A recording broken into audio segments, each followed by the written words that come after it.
వాతావరణం కూడా ఒక పద్ధతి ప్రకారం జరుగుతుంది. ఇదంతా మీ చేత చేసుకోమ్మా. కాబట్టి స్వామి అందరి మనసులో రావడం కోసం స్వామివారు మీకు రావడం జరిగిందమ్మా. విద్యార్థి గారి వాళ్ళ సేవ చేయడం వల్ల మొదలు చేయమన్నారు. స్వామివారి ఇక్కడ రావడం జరిగిందమ్మా. స్వామివారిని తర్వాత మాట్లాడుకుందాం. ముందు సంకల్పం చెప్పుకోండి. కళ్ళు మూసుకొని అందరూ మనసులో ఏం పడుతుందో వాళ్ళకి మాత్రం చెప్పుకోండి. స్వామివారి కూర్చున్నారమ్మా.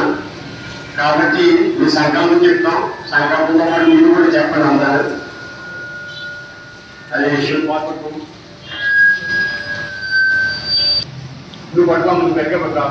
జస్ట్ పట్టుకుంటుంది అందులో అలా జస్ట్ పట్టుకుంటా. అంటే ఒక శక్తి పాత్ర ఉంటుంది మిమ్మల్ని. జాగ్రత్తగా ఉండాలి. తర్వాత సంకల్పం చెప్తారు. తర్వాత మనం అధ్యాయం చేసుకుంటాం.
వచ్చారండి.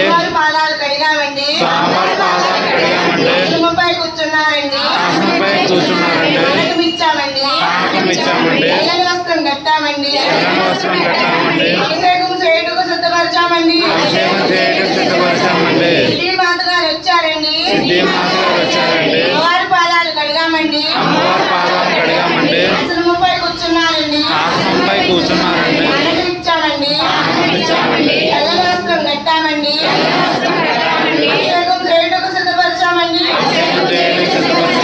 సిద్ధి మాత గారు వచ్చారండి.